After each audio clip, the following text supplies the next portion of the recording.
सगळ्यांना नमस्कार. मंचावर उपस्थित मेघराजजी आणि सुशांतजी आणि आमचे सर्व सहकारी, उपस्थित सर्व निर्माते बंधू भगिनी, पहिल्यांदा मला हे सांगायचं आहे की मी सांस्कृतिक कार्यमंत्री अशी जबाबदारी घेतल्यानंतर माझ्या विभागात असलेला चित्रनगरीचा पूर्ण म्हणजे फिल्म सिटीचा पूर्ण व्याप्ती बघितल्यानंतर, या सगळ्यावर गेले वर्ष दीड वर्ष सातत्याने काम केल्यानंतर आज माझ्या आयुष्यामध्ये असा सुदिन आला की 500च्या वर निर्माते मला एकत्रित बघायला मिळाले. हा आणि त्यामुळे माझा पण आता उत्साह वाढलाय. खरंच आहे की मराठी चित्रपटाच्या विषयांमध्ये आपली परंपरा खूप मोठी आहे. बोलीभाषेत लिगसी ज्याला म्हणतो, आणि ही परंपरा इतकी मोठी आहे की त्यातला तेव्हापासून निघालेला कालपर्यंतच्या चित्रपटांवर संबंधित काही विषयांवर लिहायचं असेल तरी कित्येक वर्ष पुरतील इतका खजिना मराठी चित्रपटांचा आहे. मी काल परवा सुशांत, एका नाव घेणार नाही का व्यक्तीने, मला एका व्यावसायिक ग्रुपने एक टूल बघितलं पाहिजे तुम्ही असं म्हणून त्या टूलचं प्रेझेंटेशन द्यायला बोलवलं. AI टूल आहे आणि मी ते पाहिलं. ऑप्शन्स खूप. AI जनरेटेड हिरोज, नायक, AI जनरेटेड नायिका, बॅकग्राऊंड म्युझिक, संवाद, पटकथा, लोकेशन, बॅकग्राऊंडचं लोकेशन सहित गाणी, 7 मिनिटांमध्ये 2 तासाचा चित्रपट निर्माण. 7 मिनिटांमध्ये. मग ते प्रेझेंटेशन केलं. म्हटलं अरे पण ही बॅकग्राऊंड म्युझिक इथे या सीनला योग्य नाही वाटत, तू ह्या सीनला ठेवलीस तर किती योग्य वाटेल. काय म्हणाल, फक्त तुम्ही कॉफी पिया. कॉफी पियेपर्यंत दुसरा व्यक्ती मला बाजूला भेटला, तो म्हणाला, बसलेला होता, तो म्हणाला की साहेब पण हे हिचं वय, हिरोईनचं, आणि तिचा पोशाख आणि ती ज्या पार्श्वभूमीवर दाखवले त्याच्यामध्ये कनेक्ट होत नाहीये. म्हणाल फक्त सँडविच खा तुम्ही. पूर्ण नायक नायिकांचे पोशाख बदलले. एवढं मोठं आव्हान आपल्या समोर आहे. पण त्या दिवशी मला असं वाटलं हे बघितल्यावर की होय, सुविधाजनक जरूर ते आहे,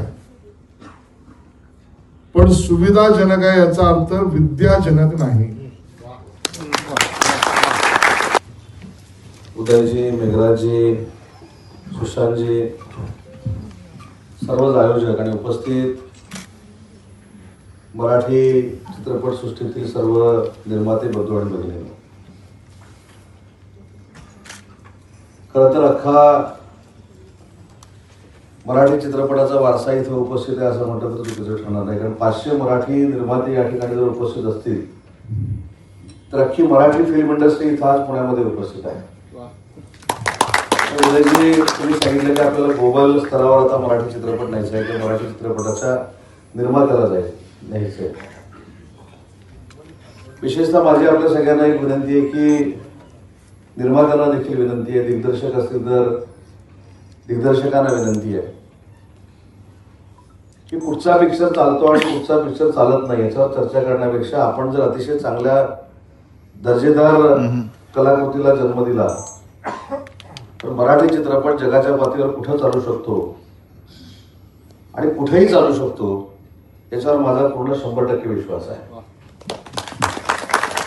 मी जरी सांस्कृतिक मंत्री नसलो तरी मराठी भाषेचा मंत्री आहे आणि त्याचबरोबर राज्याचा उद्योग मंत्री देखील आहे. आणि म्हणून परदेशामध्ये गेल्यानंतर जेव्हा मराठी बांधव मला भेटतात, भगिनी भेटतात, तर त्यांची एक खंत असते की परदेशामध्ये आम्हाला मराठी चित्रपट बघायला मिळत नाही. आपण निर्मात्याला ग्लोबल करत असताना चित्रपट देखील ग्लोबल झाला पाहिजे, ही भूमिका निर्मात्यांची असली पाहिजे. त्याला स्क्रीन मिळतो न मिळतो त्याच्यापेक्षा आपले मराठी बांधव तिथले जे आहेत ते मराठी पण जपण्याचा प्रामाणिकपणाचा प्रयत्न परदेशामध्ये करत असतात. मी उदय घारे, CEO को फाउंडर ऑफ मीडिया शिपर्स. पहिले तर मला मेघराज सरांचा आणि अखिल भारतीय मराठी चित्रपट महामंडळ यांचा आभार मानतो मी की त्यांनी आम्हाला हे प्लॅटफॉर्म चांगला म्हणजे दिला आहे. पहिल्या दिवशी आम्ही जेव्हा त्यांना सांगितलं मीडिया शिपर्सबद्दल तर ते इमिजिएटली त्यांनी म्हटलं की हे खूपच चांगलं आहे आणि आमचा जो उद्देश आहे मीडिया शिपर्सचा तो हा आहे की निर्माता आणि दिग्दर्शक यांना एक ओपन, सिम्पल आणि चांगला प्लॅटफॉर्म मिळावा ज्यांनी ते आपलं पिक्चर, आपला मूवी जे काय आहे ते चांगला प्रेझेंट करू शकतात. विनामूल्य त्यांना फ्री सबस्क्रिप्शन आहे आणि दुसरी म्हणजे कुठल्याही प्रकारचं कमिशन नाही आहे. हे ओपन मार्केट आम्ही ठेवलेलं आहे. आमचा उद्देशच हा आहे की ज्यांनी पिक्चर बनवला आहे त्याला सगळ्याचा सगळा बेनिफिट मिळायला पाहिजे आणि याच्याहून चांगलं प्लॅटफॉर्म आज आम्हाला मिळालं आहे आणि एवढे 300 प्रोड्युसर्स आज आले, त्यांच्याशी आम्हाला डायरेक्ट बोलता येईल आणि मीडिया शिपर्स हे एक आम्हाला मुवमेंट क्रिएट करायचं आहे भारतात आणि महाराष्ट्रात की मराठी पिक्चर्सला जगभरात ते डिस्ट्रीब्युशन मिळालं पाहिजे, त्यांना वाव मिळाला पाहिजे.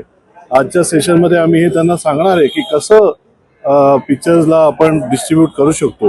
काय काय वेगळे वेगळे मॉडेल्स आहेत, बिझनेस मॉडेल्स, ज्यांनी मराठी फिल्म मेकर्सला त्यांचे जे मेहनत आहे त्याचं रिटर्न्स मिळेल. नाही, आज आपण पाहतोय की मराठी चित्रपटाला थेट मार्केट उपलब्ध करून द्यायचं आमचा मोठा प्रश्न महामंडळातर्फे होता, मराठी निर्मात्यांकडे होता.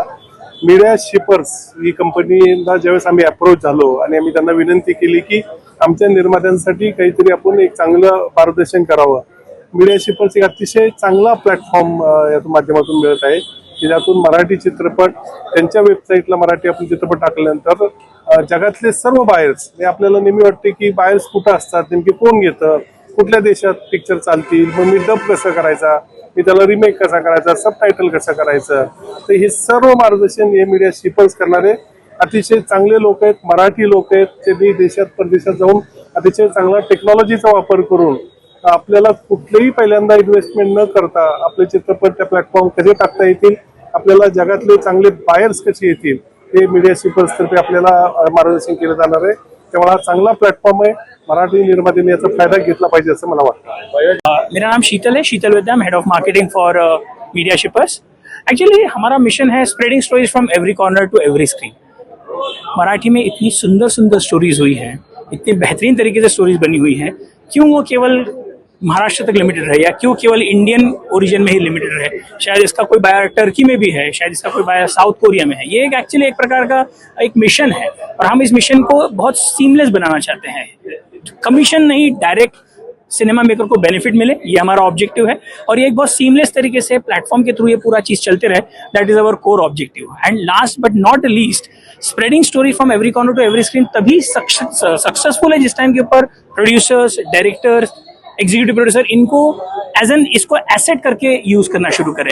इन्हें राइट्स मैनेजमेंट से लेकर टेरिटरी मैनेजमेंट की अंडरस्टैंडिंग जब उनके पास रहेगी तो ज्यादा से ज्यादा लोग इसका बेनिफिट ले सकते हैं. और अल्टीमेटली हम यही चाहते हैं कि जो सिनेमा मेकर है, जो बनाते हैं, वो उसका हक उनके फेवर में आए और उनको ज्यादा से ज्यादा बेनिफिट मिले. सो अखिल भारतीय मराठी चित्रपट महामंडल और मीडिया शिपर्स के तत्वाधान में ये जो कार्यक्रम हो रहा है, हमारा उद्देश्य यही है कि ज्यादा से ज्यादा लोग इसका फायदा उठाएं और आगे इसका लाभ उठा के लोगों तक स्टोरीज पहुंचाएं. माझं नाव अशोक राणे आणि मी गेली 50 वर्ष मीडियामध्ये आहे. फिल्म क्रिटिक म्हणून आहे, फिल्म चित्रपट अभ्यासक म्हणून आहे, डॉक्युमेंटरीज करतो. जगातल्या 220 इंटरनॅशनल फेस्टिवलला गेलेलो आहे.